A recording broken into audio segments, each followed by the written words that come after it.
O Caminho Sinodal, Uma Caixa de Pandora, de José Antônio Ureta e Júlio Loredo.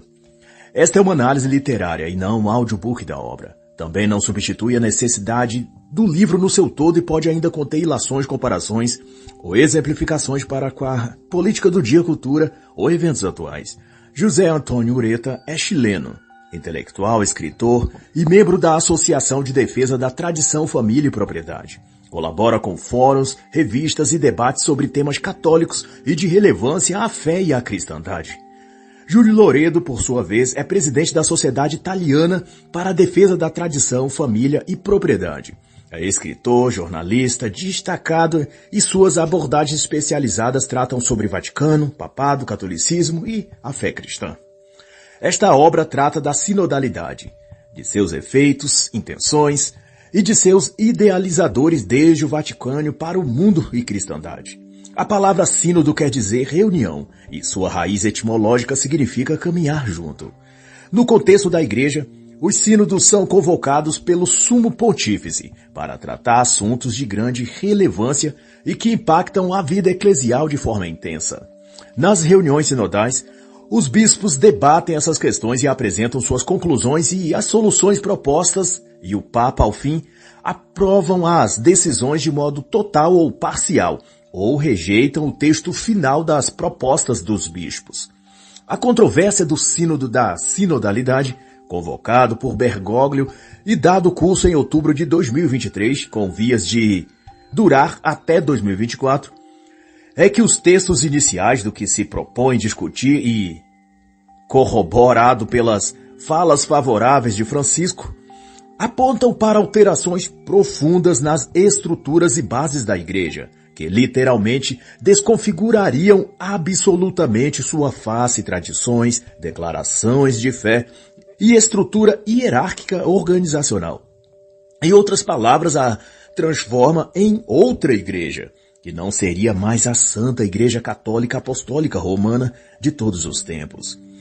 As mudanças mais acentuadas estão a cargo dos temas como bênção para a união homoafetiva, ordenação de mulheres, a cargos ministeriais e o desuso do celibato para padres, também de batina e de outras liturgias do cargo e função eclesial, além do forte componente modernista dos próprios textos e discursos, alguns fazendo menção ao LGBTismo, linguagem neutra, ecumenismo sincrético religioso, dentre outras leviandades.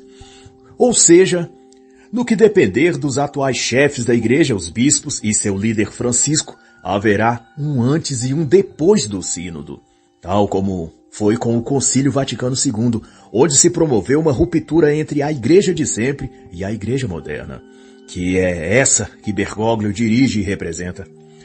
E assim, o sínodo sinodal dirige um sistema que pretende jogar a última pá de cal nos costumes, tradição e devoção católica verdadeira que ainda resta. Como aborda sua eminência o cardeal Burke no texto de junho de 2023, que introduz essa obra, um dano evidente e grave está sendo infligido ao corpo místico de Cristo. E o que ele deixa claro é que a Igreja que os católicos professamos, una, santa e apostólica, está em comunhão com nossos antepassados na fé, os apóstolos e os ensinos de Cristo. É qualquer mudança ou suposta evolução ou melhoramento que altere qualquer parte disso estará indo contra o depósito da fé do próprio cristianismo que a Igreja Católica guarda e proclama desde sempre. A sinodalidade e seu objetivo sinodal, dirá então sua eminência reverendíssima o cardeal Burke, tornaram-se slogans por meio dos quais uma revolução está em curso para mudar radicalmente a compreensão que a Igreja tem de si, para impor uma ideologia que nega o que a Igreja sempre ensinou e praticou. O ponto que o cardeal e os autores deste livro tanto enfatizam é que a verdade de Cristo nos é transmitida pela doutrina e disciplina imutáveis e inalteráveis da Igreja. Quando se propõe mudar essa base, o resultado é abrir-se uma caixa de Pandora no seio da cristandade, da onde saiam quaisquer pesadelos e coisas terríveis que se possa imaginar, que, por certo, produzirão erro, confusão e divisão. O sínodo aqui é comparado pelos autores à caixa de Pandora, justamente por seu caráter ocultista e potencial de liberar o mal sobre o mundo. No mito grego, a caixa de Pandora é uma peça ou objeto dado por Zeus a Pandora, a primeira mulher criada. Em posse dessa caixa ou recipiente, ela deveria manter segura e lacrada, mas, vencida pela curiosidade, Pandora a abriu e liberou sobre o mundo todos os males possíveis. O nome Pandora quer dizer aquela que possui tudo.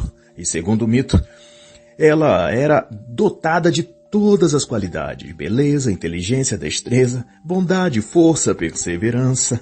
Mas seu descuido fez com que a presunção e o orgulho lhe fizesse abrir a caixa, que ela deveria apenas guardar para que ninguém fizesse mau uso dela. E assim libertou aquilo que deveria ficar preso, infectando mentes e corações de coisas tão perversas que sequer se poderia mensurar. Na trajetória atual, para onde vai a Igreja, o sínodo da sinodalidade de Francisco tem tudo para ser essa caixa de Pandora.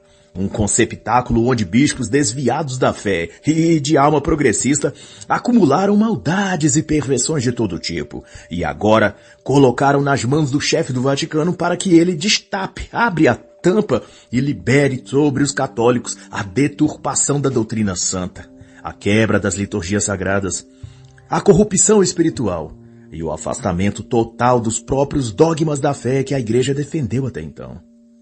E a princípio, José Antônio e Júlio Loredo, os autores, chamam a atenção para o caráter esotérico da própria Assembleia Sinodal. No caso, o debate sobre esse sínodo, como pontuam os dois autores, permaneceu em grande parte restrito aos iniciados, isto é, ao invés da transparência e de atuar na luz como Cristo sempre fez e ensinou aos seus seguidores, os organizadores do sínodo, sob a aprovação de Francisco, agiram como as seitas esotéricas, escondendo segredos e se fechando em espécie de círculo dos iluminados, aonde somente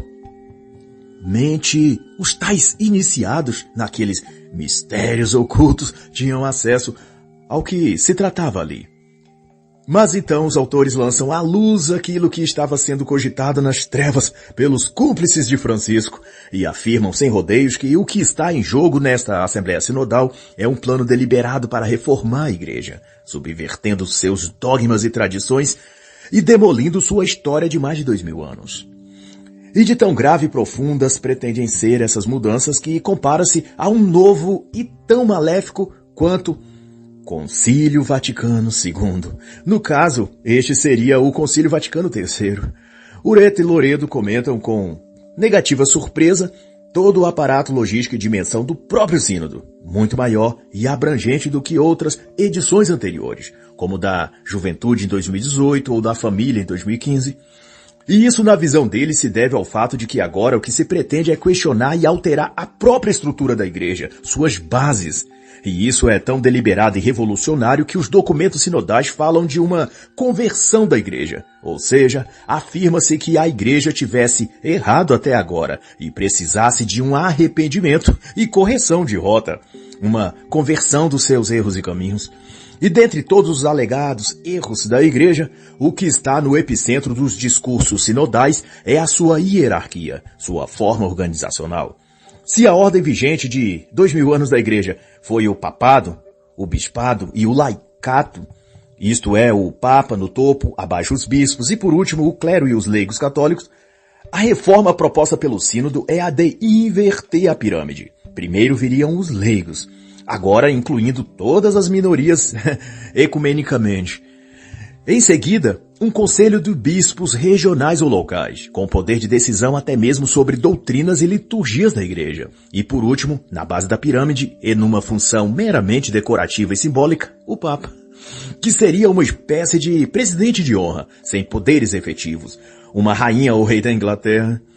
Quem mandaria em tudo seria o parlamento dos bispos, digamos assim, que supostamente ouviria e representaria as vozes das ruas ou das comunidades. Eles seriam os verdadeiros porta-vozes das massas, porque têm contato direto com as necessidades e vontades das pessoas, das minorias sociais.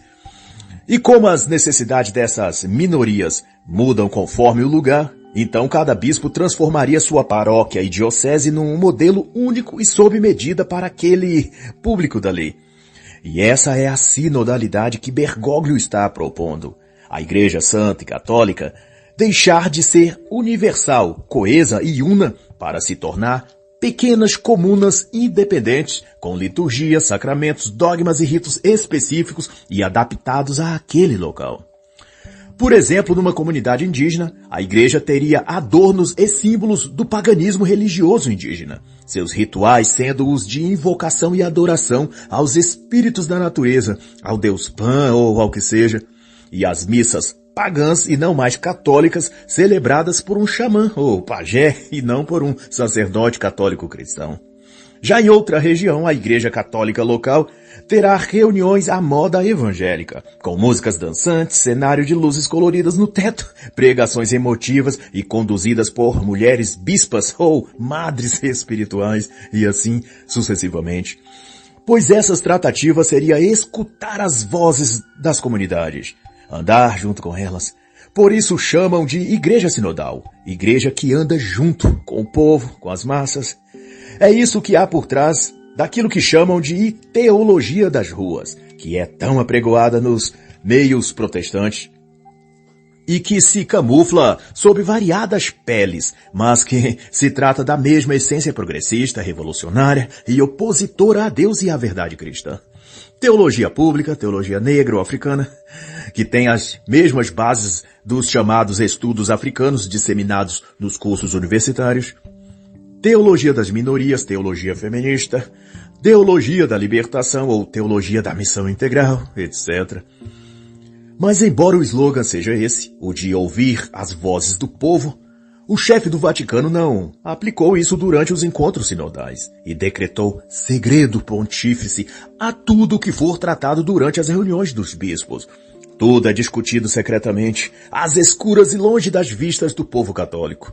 Esporadicamente, o porta-voz do Vaticano emite uma nota oficial de imprensa sobre algo do sínodo. O pouco que se veio a público foi extraoficialmente por meio de documentos preliminares vazados, como os que deu-se a saber que a união de pessoas do mesmo sexo e cargos ministeriais femininos iriam estar na pauta do sínodo. O que é bem evidente, diga-se a verdade, é que toda essa conversa fiada de ouvir o povo é a mesma ladainha apregoada pela teologia da libertação, que, denominada de povo ou de minorias, fazem dessas massas chamadas nas bases os idiotas úteis que se deixam manipular por discursos marxistas de vitimismo, justiça social, que ao fim não têm exatamente pretensões de cuidar, nem de proteger ou de ajudar pessoas pobres ou carentes, mas apenas usar a imagem dessas pessoas para avançar agendas e pautas de esquerda. Dentre elas, destruir o cristianismo, o patriarcado, a família e o capitalismo. O sínodo é só mais um instrumento que os filhos de Satanás encontraram para perpetuar o seu plano. E não se tenha por inocente, Bergoglio é parte disso. Sua atuação, do início ao fim, é ativamente favorável a essa devastação que está em curso desde dentro do Vaticano.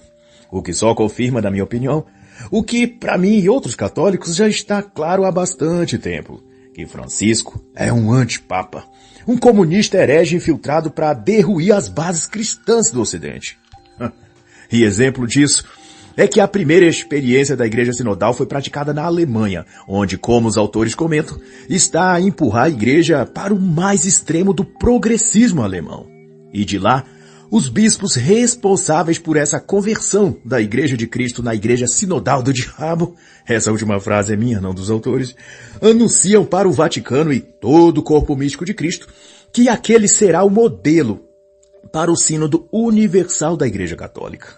E Loredo Ureta cita o que afirmou o cardeal Gerhard Miller, ex-prefeito da Congregação para a Doutrina da Fé, que disse que eles, os bispos sinodais alemães, sonham com outra igreja, que nada tem a ver com a fé católica, e procuram abusar desse processo para levar a Igreja Católica não apenas em outra direção, mas à destruição da Igreja Católica.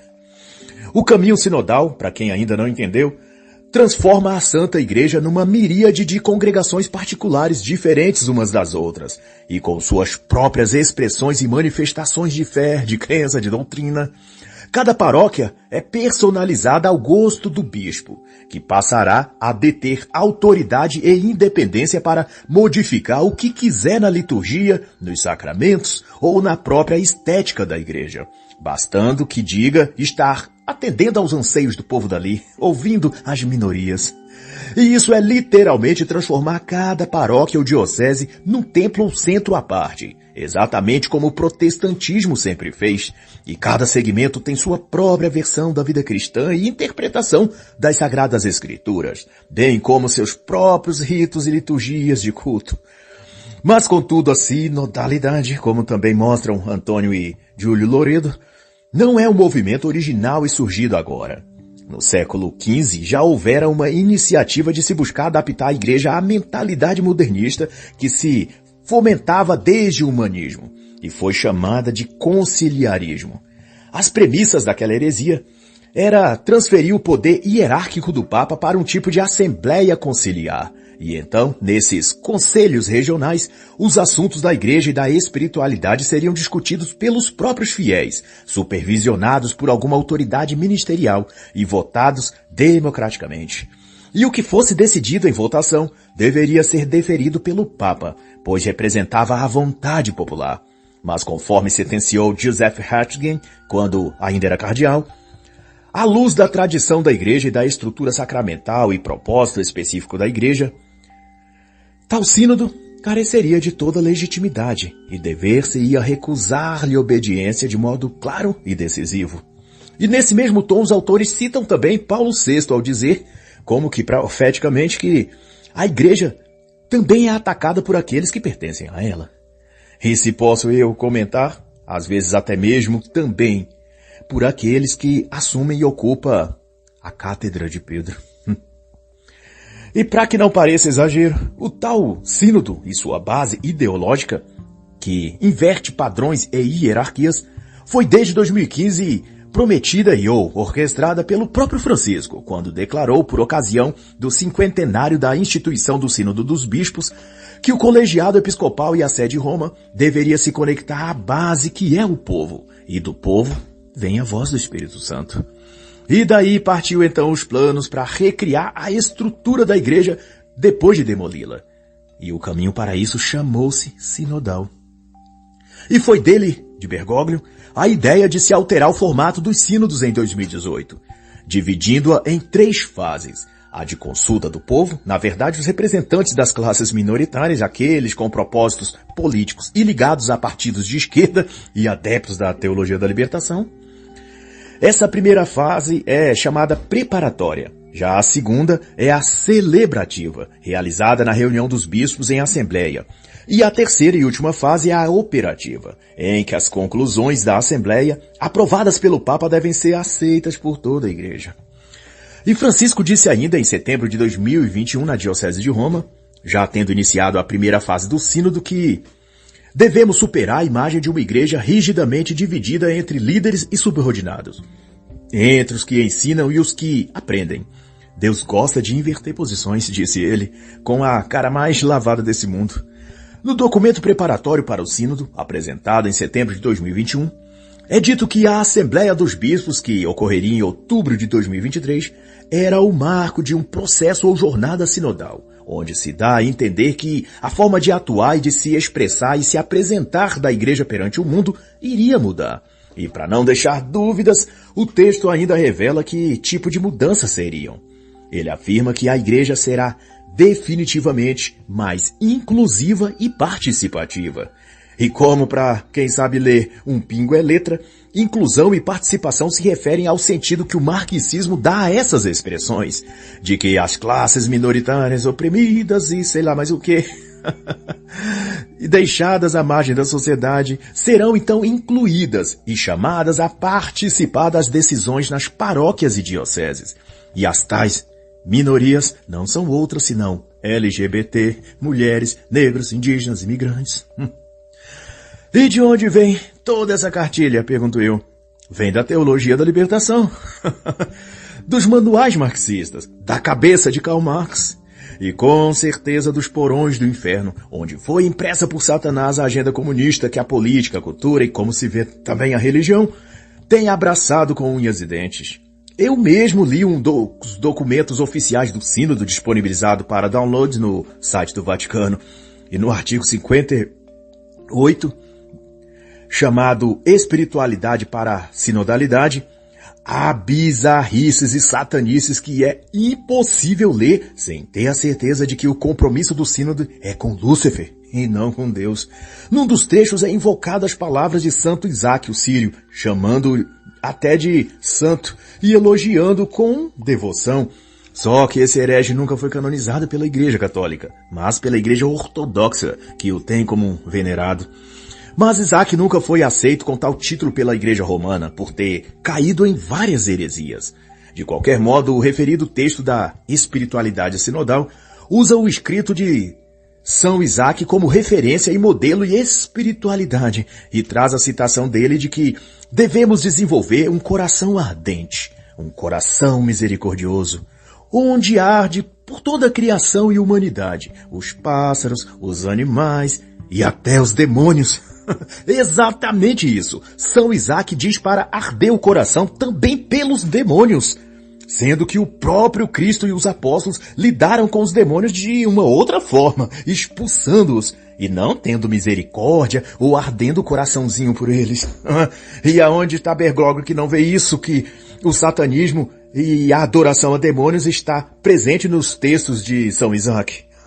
Bom, provavelmente Bergoglio está na primeira fileira da arquibancada para assistir toda essa heresia de perto e aplaudindo. Ai, ai. E tudo isso fica muito evidente e é impossível de negar quando juntamos todo esse quebra-cabeça.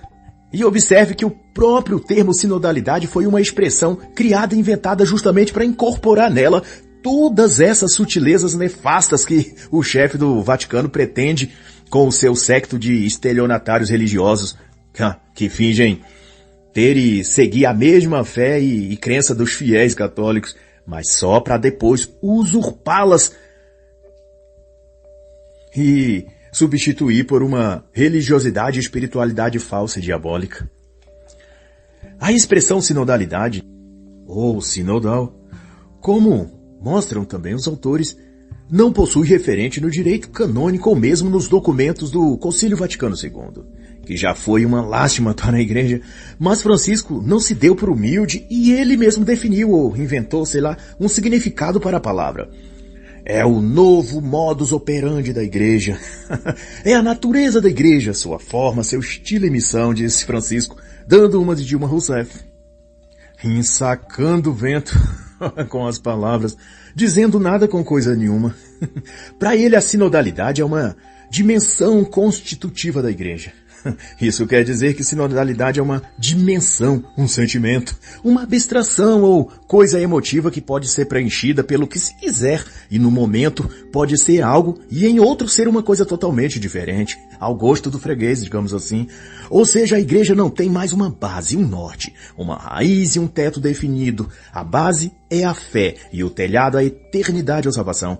Tudo isso é arrancado pela tal sinodalidade que remodela cada paróquia em cada lugar para ser e parecer aquilo que os bispos locais ou seu grupinho marxista desejar. Em outra parte, essa mesma verborragia é repetida pelo secretariado do sínodo, usando os seguintes termos, que a realidade da fé é expressada através da experiência vivida pelo povo. E isso me lembra aqueles protestantes adeptos da teologia da missão integral. Parece até que eu estou lendo um livro de René Kivitz ou Ricardo Gondim. Mas aqui estamos falando de Francisco, e as heresias que ele produz são infinitas, embora esses termos sejam meus, né? Pois os autores o tratam com a vênia e decoro do cargo. Coisa que eu não faço por considerá-lo um antipapa e um herege opositor da Igreja. Pronto. Mas então Francisco Bergoglio fala que na Igreja Sinodal a pirâmide é invertida. A ponta é passada para a base, e a base elevada ao alto da hierarquia. E isso significa a hipervalorização das tais camadas pobres, minoritárias, ou os tais proletários que Karl Marx já dizia lá atrás. E para o herege de Roma, essas categorias são a base da igreja, são o povo, e na nova configuração eclesial, eles serão alçados ao patamar de decisores. Eles escolhem, decidem, votam no que acham melhor para a igreja. Fazem e criam a liturgia própria, celebram, pregam e excluem ou acrescentam seus próprios dogmas, conforme sentirem do Espírito Santo. O secretário do Sínodo explicou as falas de Francisco dizendo que se trata da redefinição da autoridade dentro da igreja. Até então o Espírito Santo dava-se ao Papa primeiro, aos sacerdotes em seguida, ao clero e por último aos fiéis. Pois nos moldes sinodais o povo recebe primeiro o Espírito Santo, depois o clero e por último o pontífice. É o povo quem tem o poder e a autoridade espiritual e que determina o que será ou não da igreja. Isso é, os rumos e caminhos da igreja não são mais dados por Deus ao sucessor de Pedro, a pedra, a rocha, mas pelo cidadão comum, ou pior ainda, pelos esquerdistas da teologia da libertação que impregnam as bases eclesiais das paróquias.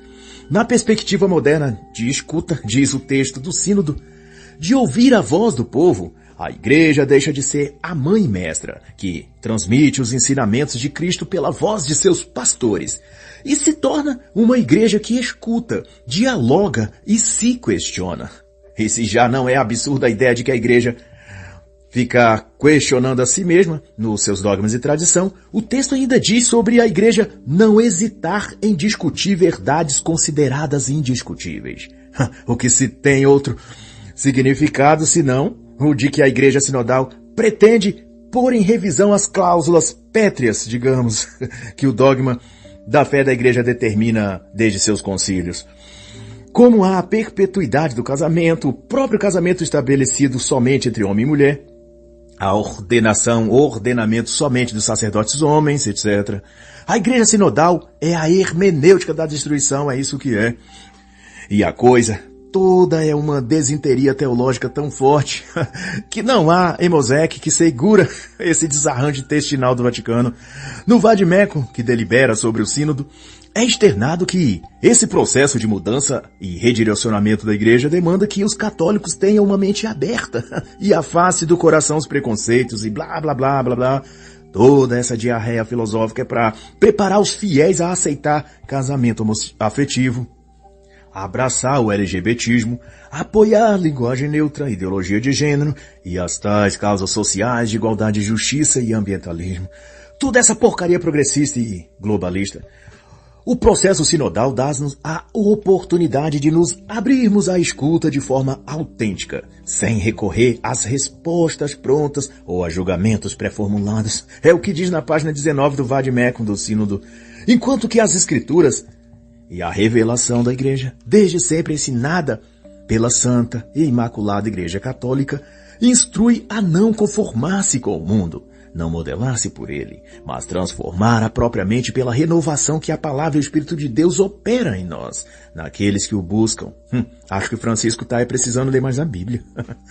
E os autores trazem ao debate o apontamento valioso do padre Nazir Ali, de que pretender achar na consulta aos fiéis da igreja a voz e direção do Espírito Santo é uma ingenuidade sem tamanho, uma vez que as pessoas medianas, o máximo que conseguirão é expressarem suas percepções advindas da própria cultura e meio secular, pois elas estão ali para serem guiadas como um rebanho pelo bom pastor, e não para elas próprias guiarem os rumos da igreja. Essa é uma inversão teológica sem chances de dar certo. Outro servo de Deus, o Monsenhor Robert Mozart, da Bélgica, analisando o sínodo, afirmou que o processo sinodal se parece mais com um experimento sociológico, todo ao contrário da vontade e direção do Espírito Santo. E por isso o bispo auxiliar de Bois-le-Duc afirma que se trata de uma manipulação blasfema. Mas, mais ainda do que manipulação, é um construto para comunizar, tornar a igreja uma espécie de filial ou consórcio do marxismo. Pois veja que todo jogo de palavras e declarações do antipapa Francisco e dos bispos progressistas que o auxiliam vão na direção das pautas comunistas, até os cacoetes verbais, excluídos, marginalizados, minorias, paz social, estrutura opressora, espaço acolhedor e por aí.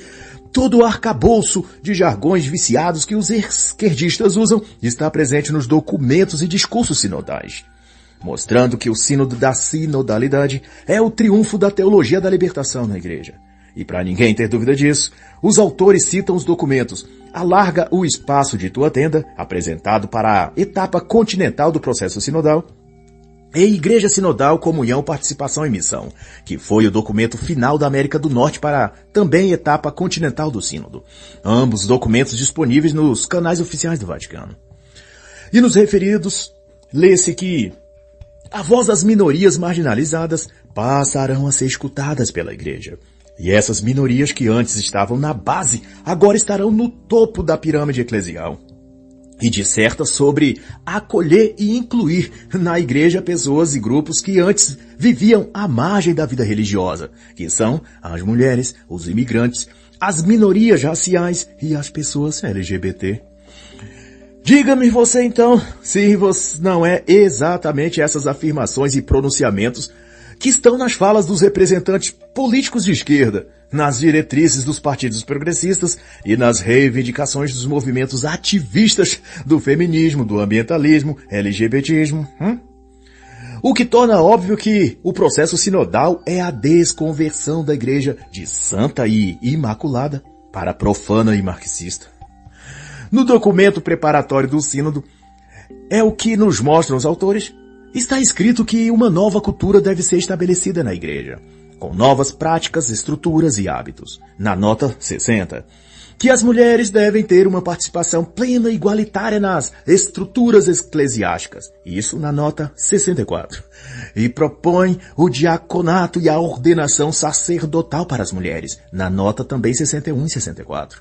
O Monsenhor Marien Elegant, bispo emérito de Coira, na Suíça, reprova esse sínodo dizendo que é as mesmas obras requentadas do Concílio Vaticano II, cheio de progressismo e marxismo, as mesmas velhas e emboloradas escabichações progressistas que estão em toda parte e setores da sociedade.